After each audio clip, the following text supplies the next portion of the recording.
Ketika orang hidup semakin dekat dengan Allah, semakin dekat dengan Yesus, maka orang akan semakin tahu hal-hal yang Tuhan inginkan untuk orang lakukan dalam kehidupan ini. Yesus bukan hanya mengajar kebenaran, tetapi Dia adalah kebenaran tersebut. Dia adalah kebenaran yang memerdekakan kita. Dia adalah Allah yang akan membebaskan orang manusia.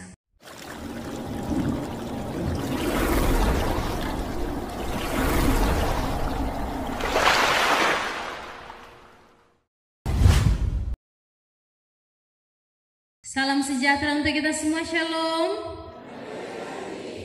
Damai di hati. Merdeka. Merdeka. Puji nama Tuhan. Hari ini torang ada dalam keadaan yang bersuka cita, kan? Torang boleh terus menikmati berkat Tuhan, tetapi juga bangsa Indonesia torang tercinta boleh ada di usia 80 tahun. Dan torang yakin semua karena penyertaan Tuhan, semua karena pemeliharaan Tuhan saja. 80 tahun kalau usia torang manusia itu selanjut usia, solansia.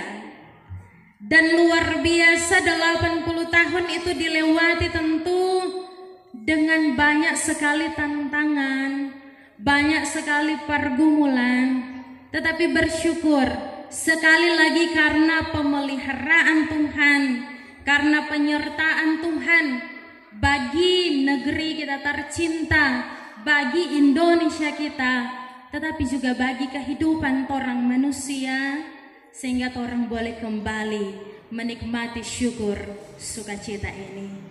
Saudara-saudara yang dikasihi dan diberkati oleh Tuhan kita Yesus Kristus, memang kemerdekaan Indonesia itu nyandak diraih begitu saja.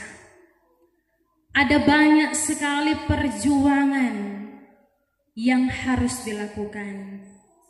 Ada banyak sekali pengorbanan yang telah dilakukan.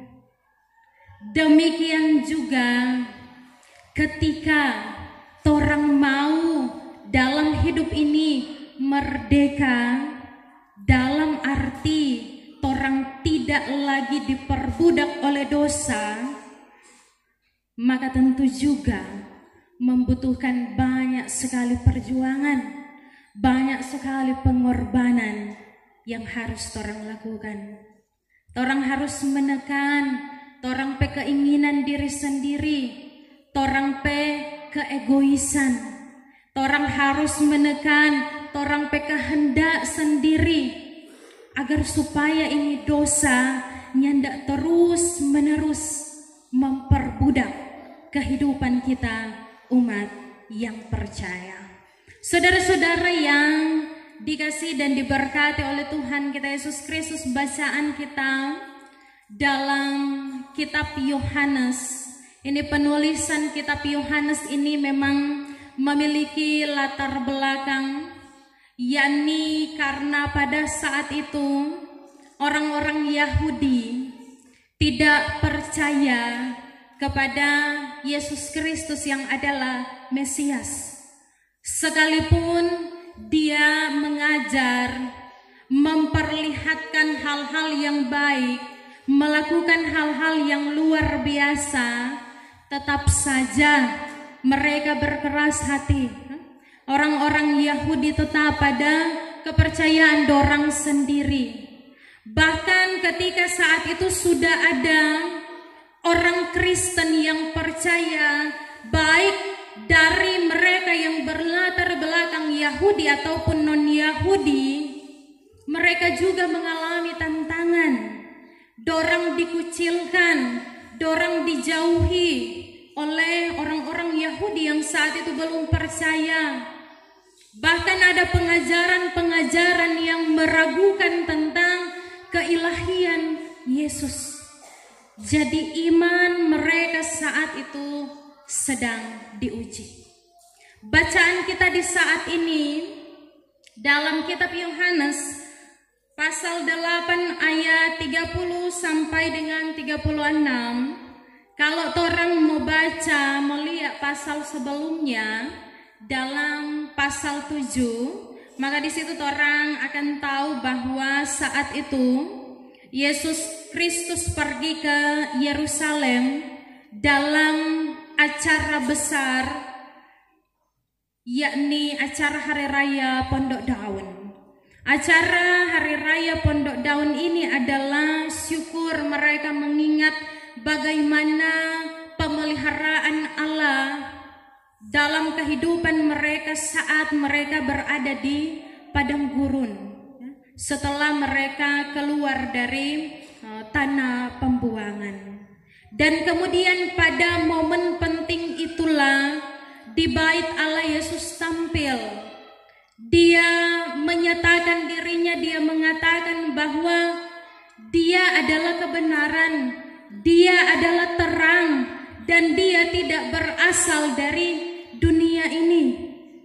Tentu mendengar pernyataan Yesus yang demikian, ini pemimpin-pemimpin agama Yahudi mereka tidak setuju, sehingga terjadilah pertentangan di antara mereka. Tetapi memang sudah ada orang-orang Yahudi yang juga percaya kepada Yesus. Dengan apa yang Yesus beritakan, dengan apa yang Yesus sampaikan, mereka percaya bahwa dia adalah Mesias. Tapi Yesus tahu bahwa orang-orang Yahudi yang baru percaya ini, iman mereka masih rapuh, sehingga mereka masih perlu untuk terus dikuatkan agar mereka semakin kuat dalam iman mereka. Masuk dalam bacaan kita di saat ini, kepada orang-orang Yahudi yang percaya saat itu, dalam ayat 31 Yesus menantang mereka untuk mereka dapat hidup di dalam firman-Nya. Sebab iman bukan hanya sekedar lewat perkataan saja, tetapi bagaimana mereka dapat bertumbuh, dapat berbuah dalam hari-hari kehidupan mereka. Yesus katakan di dalam ayat 31, jika mereka hidup dalam firman-Nya, maka mereka benar-benar adalah murid-Nya. Ayat 32 katakan, dan kamu akan mengetahui kebenaran, dan kebenaran itu akan memerdekakan kamu. Ketika mereka tetap hidup dalam firman Yesus, firman Allah, mereka akan tetap menjadi murid dan juga akan menerima kebenaran. Kebenaran yang dimaksud di sini bukan cuma sekedar teori. Ini benar dan ini tidak benar. Tetapi lebih daripada itu, kebenaran yang Yesus maksud di sini ialah dirinya sendiri, pribadinya dan firman-Nya. Itulah yang akan memerdekakan mereka. Tetapi mungkin karena ini orang-orang Yahudi baru percaya kepada Yesus, sehingga dorang salah mengerti tentang apa yang dikatakan oleh Yesus tentang kalimat memerdekakan mereka. Sebab dalam ayat selanjutnya, ini orang-orang Yahudi yang percaya, dorang katakan, kami adalah keturunan Abraham dan tidak pernah menjadi hamba siapapun. Bagaimana engkau dapat berkata kamu akan merdeka? Jadi menurut dorang, kata dorang ini adalah keturunan Abraham. Dorang ini nyandak pernah menjadi hamba bagi siapapun. Dorang merasa dorang pediri itu sudah merdeka karena dorang tidak pernah jadi hamba. Tetapi kemudian ayat selanjutnya, Yesus katakan kepada mereka, sesungguhnya aku berkata kepadamu, setiap orang yang berbuat dosa adalah hamba dosa. Jadi kemerdekaan yang dimaksud oleh Yesus di sini ialah mereka boleh merdeka dari dosa yang mereka lakukan.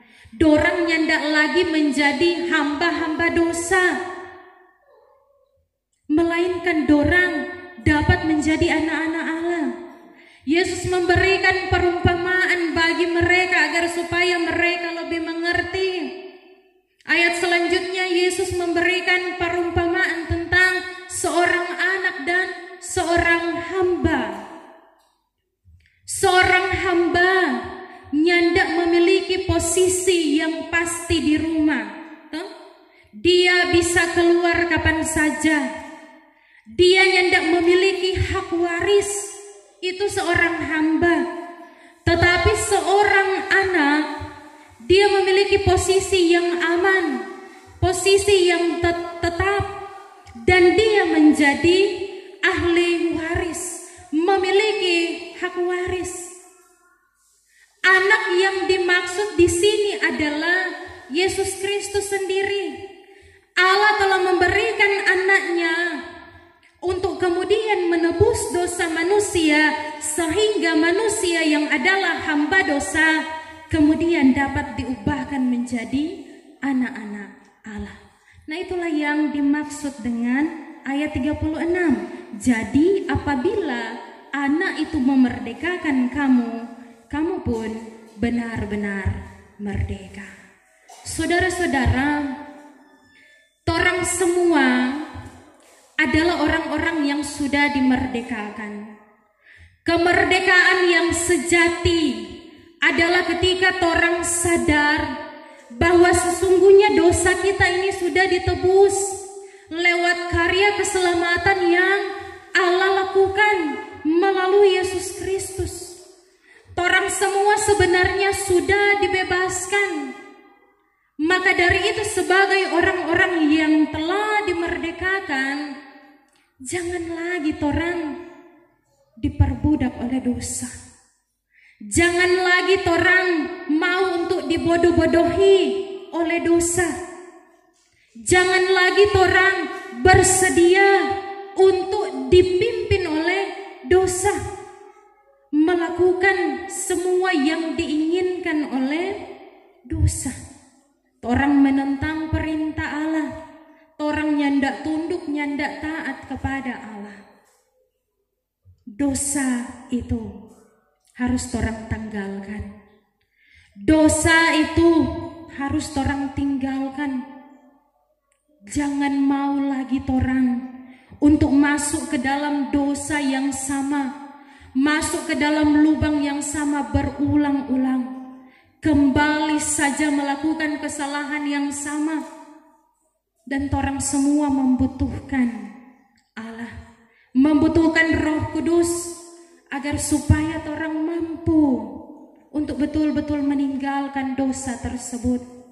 Nah, saudara-saudara, di satu sekolah ada seorang guru, dia suruh ini DP murid-murid untuk ambil batu, kemudian tulis nama orang-orang yang dorang benci. Jadi satu batu, satu orang. Kemudian itu batu kasih masuk di dalam tas. Guru bilang pada orang, lakukan itu setiap hari. Dan itu tas yang berisi batu, ngoni harus bawa setiap hari. Jadi setiap hari ketika dorang ada di sekolah ini, guru ini tanya, di mana itu tas yang berisikan batu, di mana ngoni ada tulis nama-nama orang yang ngoni benci. Itu anak-anak itu 1, 2, 3 hari dorang angka itu tas. Tetapi lama-kelamaan ini tas ini semakin berat. 1 minggu kemudian guru kembali bertanya, Di mana ngoni petas yang ada isi batu. Sebagian dari dorang sonya ndak bawa itu tas. Guru tanya, "Kenapa ndak bawa itu tas?" Dorang katakan, itu tas itu sangat berat. So lelah kita mau bawa ke sana kemari. Saudara-saudara, sadarkah kita? Ketika orang terus hidup dalam dosa, maka kehidupan kita juga akan terasa berat. Sama dengan tas yang anak-anak sekolah itu ada bawa. Semakin lama semakin berat. Kehidupan kita juga semakin lama orang bersedia hidup dalam dosa, semakin lama orang menjadi hamba dosa. Orang akan semakin merasakan betapa beratnya perjalanan kehidupan ini. Nyandak ringan orang pe perjalanan hidup. Orang merasa terbeban. Oleh karenanya apa yang harus orang lakukan? Buang itu tas, buang itu dosa. Bagaimana orang bisa lepas dari dosa? Sekali lagi, jika orang terus dipimpin oleh Roh Kudus, maka orang pasti akan dapat meninggalkan dosa tersebut. Ketika orang hidup semakin dekat dengan Allah, semakin dekat dengan Yesus, maka orang akan semakin tahu hal-hal yang Tuhan inginkan untuk orang lakukan dalam kehidupan ini. Yesus bukan hanya mengajar kebenaran, tetapi Dia adalah kebenaran tersebut. Dia adalah kebenaran yang memerdekakan kita. Dia adalah Allah yang akan membebaskan orang manusia. Tetapi orang harus perhatikan ini kata bebas. Membebaskan orang manusia bukan berarti orang bisa hidup semaunya orang. Orang manusia memang memiliki kebebasan dalam hidup ini. Tuhan kasih orang kebebasan. Tetapi jangan sampai itu kebebasan orang pergunakan dengan sesuka hati kita, bertindak seenaknya kita. Dunia ini memang selalu menawarkan kebebasan bagi orang. Kebebasan yang tanpa aturan, yang membuat orang bebas untuk melakukan sesuka hatinya orang. Tetapi kebebasan yang ditawarkan dunia sebenarnya sedang membawa orang untuk terikat pada dunia ini, untuk terikat pada dosa, yang pada akhirnya orang akan terus menjadi hamba dosa. Orang terus dituntut untuk taat kepada perintah-perintah dunia, perintah-perintah dosa. Orang semua tentu nyandak mau untuk terus menjadi hamba dosa. Orang semua tentu mau merasakan kemerdekaan yang sejati itu. Maka jangan biarkan hidup kita ini dikuasai oleh dunia. Walaupun banyak sekali hal-hal yang indah, yang nyaman, yang besar, yang ditawarkan oleh dunia ini, jangan sampai orang terkecoh, karena sesungguhnya itu hanya akan menjerumuskan, itu hanya akan mengarahkan orang pada kebinasaan yang kekal. Sebagai bangsa Indonesia, orang ini sudah merdeka 80 tahun sudah, orang bangsa ini merdeka. Dan itu berarti sesungguhnya orang sudah tahu apa hak dan kewajiban yang harus orang lakukan. Sebagai masyarakat, ada hak, ada kewajiban yang harus orang lakukan. Jangan orang cuma tuntut orang hak, mar ternyata torang pe kewajiban torang nyandak lakukan. Cuma tuntut pa pemerintah untuk memberikan hak torang sebagai warga masyarakat, tetapi torang sebagai warga masyarakat nyandak pernah melakukan orang pe tanggung jawab yang seharusnya torang lakukan. Demikian juga orang sebagai warga kerajaan Allah. Orang semua ini sudah dimerdekakan oleh Allah. Melalui anaknya Yesus Kristus orang sudah dimerdekakan. Jadi ada juga tanggung jawab yang harus orang lakukan. Jangan orang cuma tuntut berkat daripada Tuhan. Minta terus berkat daripada Tuhan. Kong nyatanya orang pe tanggung jawab orang abaikan. Apa yang harusnya torang lakukan, torang nyanda lakukan. Jadi mari torang menjadi warga masyarakat yang taat akan setiap perintah-perintah, peraturan-peraturan yang dikeluarkan oleh pemerintah. Tetapi juga mari torang menjadi warga kerajaan Allah yang taat akan setiap perintah dan ketetapan yang telah Allah berikan bagi torang. Sekali lagi torang ini so merdeka, jadi jangan biarkan dunia mengalahkan torang dengan DP berbagai tantangan, cobaan dalam hidup ini. Torang bisa tetap merdeka ketika torang senantiasa hidup dekat dengan Tuhan, mengandalkan Tuhan dalam segala hal yang torang lakukan, maka orang akan menikmati kemerdekaan yang sejati di dalam Yesus Kristus. Tuhan berkati orang semua. Amin. Firman Tuhan.